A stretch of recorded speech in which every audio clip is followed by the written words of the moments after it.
People say, I'm afraid that I'm going to fail, so I don't even get started, right? But what if you do reach your goal? What if you fail and you keep going and you make changes and you learn and you get stronger, which, by the way, always happens? What if at the end of all of that, you're somewhere new, better, different? Isn't that worth it? Welcome to Becoming Tantalum with me, Megan Bonnell. Discover your brightest self in a journey of transformation and resilience. Let's embark on this path together, starting now.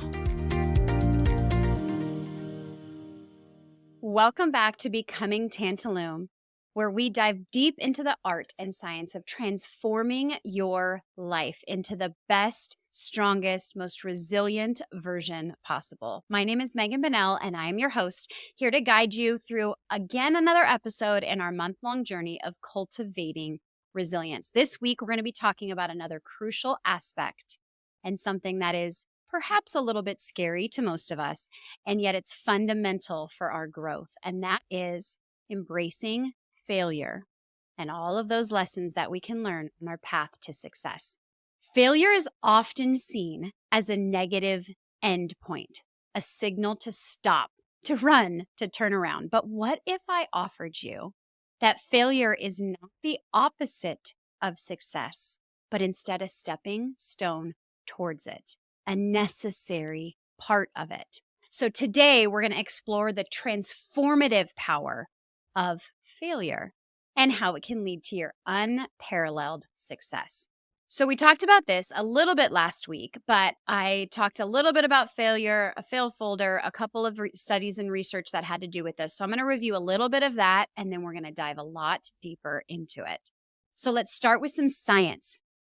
Dr. Carol Dweck's research on growth mindset, and we talked about this again in our last episode, showed us that how we perceive failure impacts our ability to bounce back and, more importantly, grow from it. So those with a growth mindset are going to see failure as an opportunity to learn and to improve, whereas those with a fixed mindset are going to see it as a final judgment on them and their capabilities. So shifting to that growth mindset, which is what we talked about last week, is vital to embracing failure and helping you grow from it.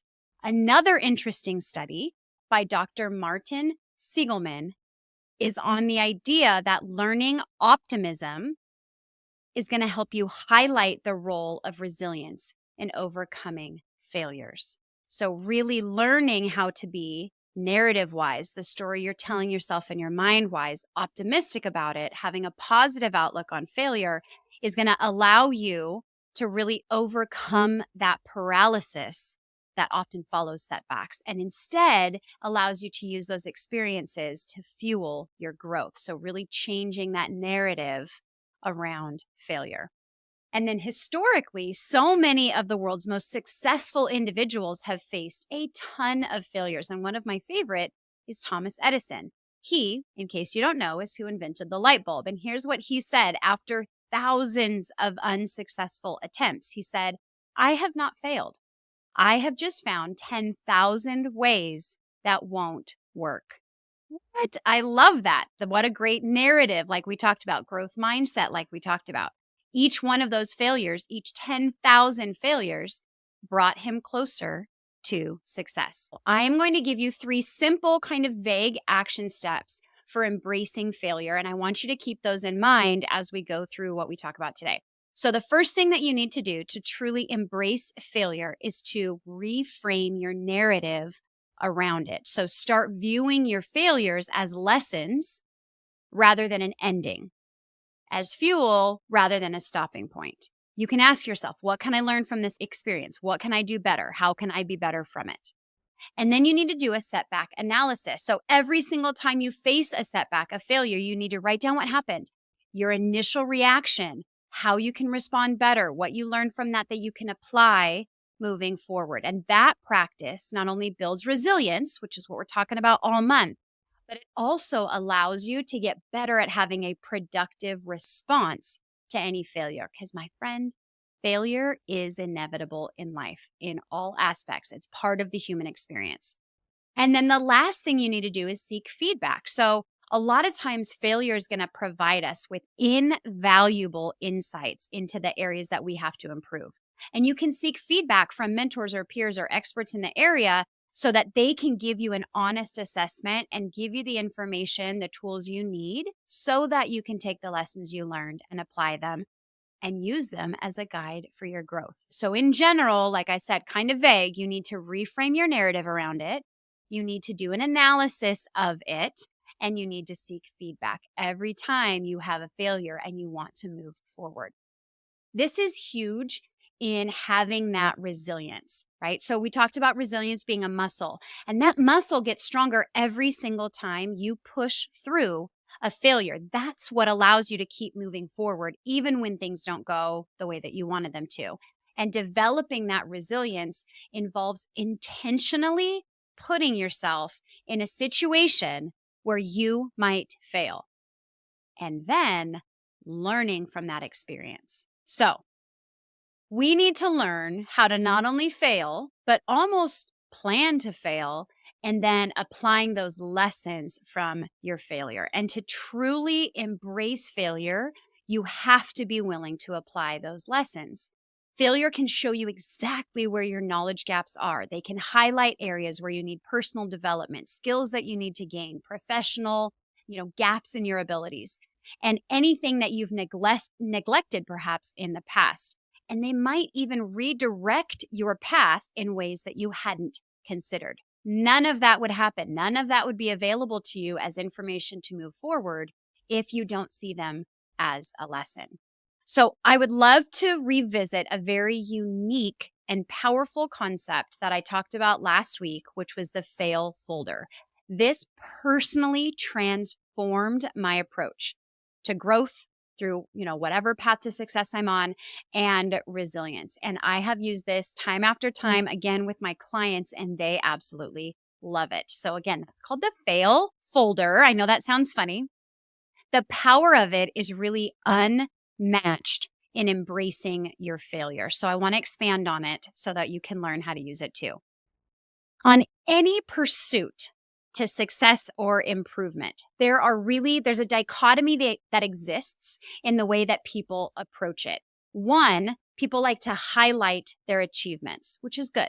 I love that they celebrate those. Or two, they like to see failure as a definition or an end point. But what if I told you that embracing both of those things, celebrating both of those things could accelerate your growth even more than anything else that you've tried? So that's where the fail folder comes into play. It's a tool to ensure that you are constantly and consistently pushing your boundaries and expanding your capabilities. And the theory behind this is rooted in the belief that if you're not failing, you're probably not pushing yourself hard enough. You're probably not stepping outside of your comfort zone or far enough outside of your comfort zone enough. So we've discussed how the research in psychology and neuroscience supports the idea that learning from your mistakes is incredibly effective for brain development and whatever skills you want to acquire. But specifically related to failing, and I love this, studies have shown that when you make errors, when you fail, your brain lights up. It is actively processing what went wrong and encoding that experience so that you have better future performance. That process is crucial for learning and innovation. And that to me is amazing. Your brain, when you fail, isn't shutting down. It lights up. And so can you. It's on fire from your failure. And you can be on fire too. So how do you use a fail folder? First of all, you set a fail goal. You heard me correctly. You set the number of times you want to fail. So at the start of each month, you're going to set a goal for how many fails you aim to achieve. That number isn't arbitrary. It should reflect your level of ambition and the extent to which you're willing to push yourself into new territories and discomfort. So for example, let's say that you want to be a public speaker. Set the amount of fails, rejections that you are willing to, wanting to achieve, that sounds funny, achieve your failures each month. What that says is how far out there are you willing to reach so that you can book those speaking engagements? How many times are you willing to be rejected each month in order to move your career forward as a public speaker? So you're going to set this fail goal, how many times you are aiming to fail, and you're going to create your folder. It could be a physical folder. It could be a digital document. It could be an app. It doesn't matter, whatever works best for you. And that is a dedicated space where you can track, record each of your fails. So you have your fail goal, you have a place that you're going to record them, and then you're going to document them. So whenever you fail, you just jot down the details. What was the goal? What went wrong? How did it make you feel? Maybe most importantly, what did you learn from it? That reflection is going to allow you to turn each of those fails into a lesson that's a stepping stone to your success. And then you're going to review it regularly, I would suggest. So make it a habit to review it each month or each week or whatever it is. Look for patterns, assess your learning, and adjust your strategies and your plan accordingly. So now you've taken these fails that most people might think is a stopping sign or a halt in their progress, right? And instead, you've turned them into something that's useful for you. And then my favorite part is you need to celebrate your failures. It might sound counterintuitive, but celebrate the courage that it took you to put yourself out there, to try something new, hard, ask for something, and fail. Every entry into your fail folder, that's evidence of you being willing to take a risk, to risk failure for the sake of your growth and success. That not only helps to destigmatize failure for you, but it encourages others to embrace the idea of growth too, which is beautiful, that ripple effect. So why is this so important? There's some benefits to this process of using a fail folder. It increases your resilience, which is all that we're talking about this month. So by regularly facing and reflecting on your failures, that builds your psychological resilience. It reduces your fear of failure, which we all have. And it oftentimes that fear is going to hinder people from trying new things or continuing on. But instead, it's going to allow you to accept your failure for what it is. Just something that didn't work. Not a way to define you, not a reason to give up. Just something that didn't work. There's a lesson, a little nugget in there that will help you move on. Use it as a stepping stone. It's going to enhance your learning. So by analyzing, taking the time to really figure out what went wrong, you're setting the stage for better strategies, for a better plan, maybe a different path, and success. And then it boosts your creativity. So embracing that failure is going to encourage you to take more significant risks. It's going to lead to innovative strategies and to breakthroughs. So let's say that we're talking about you wanting to be a public speaker, right? Every single time you get a rejection, you analyze that. What went wrong? What could you do differently? Who else could you ask? Where else could you go? All of that is going to allow you to be more creative. So it's going to enhance your resilience. It's going to enhance your learning, and it's going to boost your creativity. How could that go wrong? This could seem really daunting first, implementing the idea of a fail folder, because it really does require a shift in your mindset that we've been talking about. You need to see failures as fruitful instead of as frightful. But I assure you that the personal and professional growth that you'll experience is going to be worth the hard work you put in to making the mind shift. So why not start this? You only have what? By the time you listen to this, you have about half a month left, right? So set a fail goal, create your folder, and begin transforming every fail you have into a stepping stone towards your success. Because remember, in the realm of growth and resilience, failure isn't an option. It's absolutely necessary. It is just part of it. So what is your fail folder going to be focused on? How do you decide that? Well, what are you working on right now? Or what are you resisting working on right now? Maybe are you working on losing weight, on better relationships, on more adult-minded responses, on self-care and exercise routine? Are you starting a business? Are you hoping for a promotion? Are you trying to change careers? Are you saving money? Are you writing a book? Are you working on a different kind of project? Are you changing your approach to parenting? You name it. Any of those things, whatever goal it is that you have in mind. And my friends, if you don't have a goal, let's get you one. Whatever goal it is that you're working towards, that you're on the journey towards success with, that is what you're going to use this fail folder for. I can imagine that some of you are still thinking, I'm not excited about being a failure, right? Because you see fails as a definition of yourself, or you see failing as a reason to stop doing something. You don't want to fail. It doesn't feel good. It doesn't look good. Maybe you're embarrassed. Maybe you have a lot of pride. So if you're still not sure about embracing failure, I want you to think of this. And this is an idea that I've shared with many clients who have had a massive fear of failure. I want you to think of where you are right now. Think of whatever it is that you want to achieve or change or work on. Let's say that you get to work and you fail. Maybe you failed dozens of times. Maybe you actually never achieve it or change it or get there. Then, my friend, you are in the exact same place you are right now. But you've learned something. You've grown from it. You're a bigger, stronger, better person on the other end. But here's my favorite thing, because people say, I'm afraid that I'm going to fail, so I don't even get started, right? But what if you do reach your goal? What if you fail and you keep going and you make changes and you learn and you get stronger, which, by the way, always happens? What if at the end of all of that, you're somewhere new, better, different? Isn't that worth it? So either way, you're going to be bigger, better, stronger, but maybe you're even going to have those results that you desire. But by never trying because you're afraid of failing, you've already failed before you even started. So you're failing either way.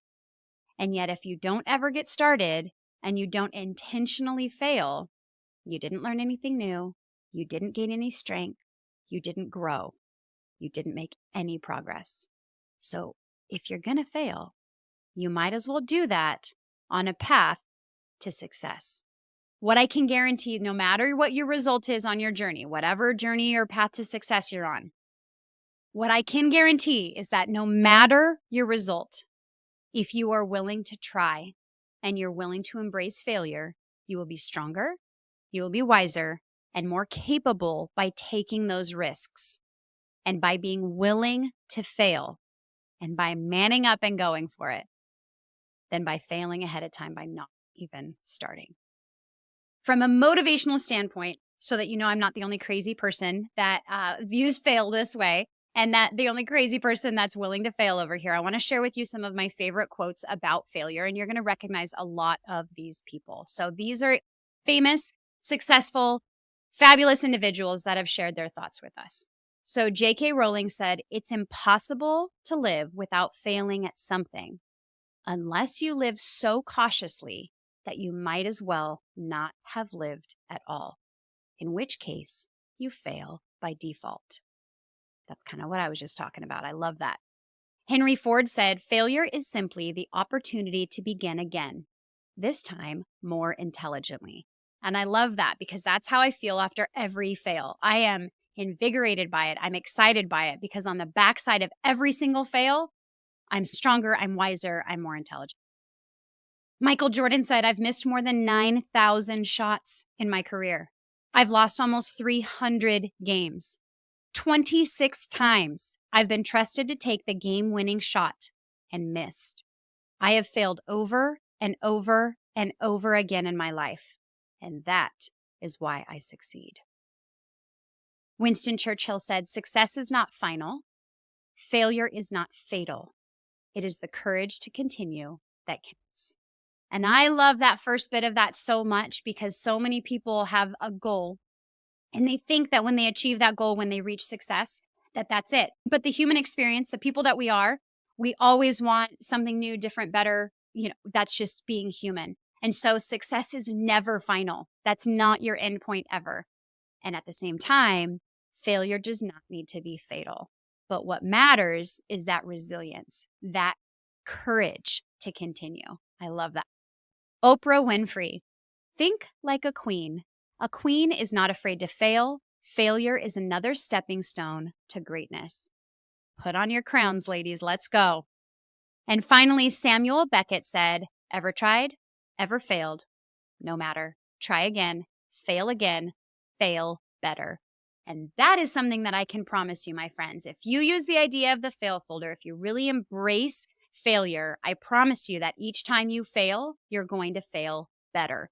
And that's just a stepping stone on your path to success. So all of those quotes kind of remind me that failure is not a marker of finality. It's not a definition of you, but it's just a part of the process. Just something didn't work, and it leads to greater wisdom and then eventually to your success.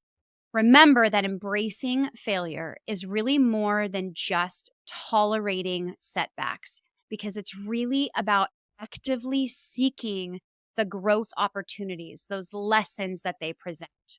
And so I encourage you, as you move forward this week, lean into the idea of enjoying embracing the discomfort of failure. You can even reflect on past failures and allow those, not with regret, but with curiosity, to teach you lessons and help you to drive into something further.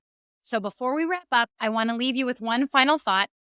And this is from Robert F. Kennedy. He said, only those who dare to fail greatly can ever achieve greatly. And my friend, I want you to achieve greatly. So let's dare to fail, learn, and grow together. Thank you for joining me this week on this episode of Becoming Tantalum. I hope that this discussion helps you to see failure in a new light, encourages you to embrace it, and that you can see it as a necessary ingredient in the recipe for success. So stay tuned for our next episode, still focusing on cultivating resilience, where we're going to explore managing life's curveballs. We're going to talk about stress, struggle, and strategies.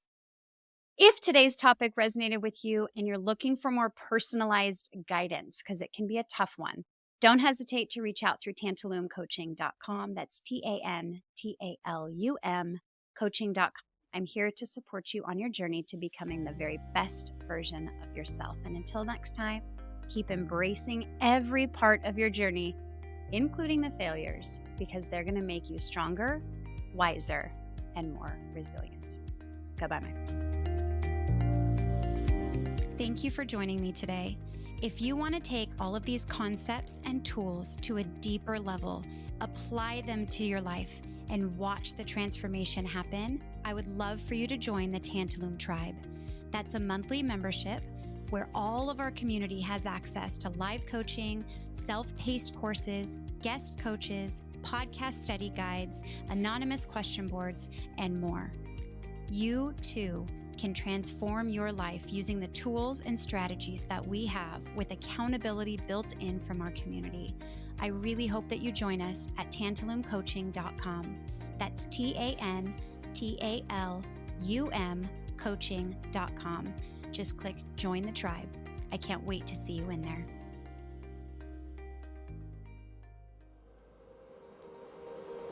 An Ironic Media production. Visit us at ironic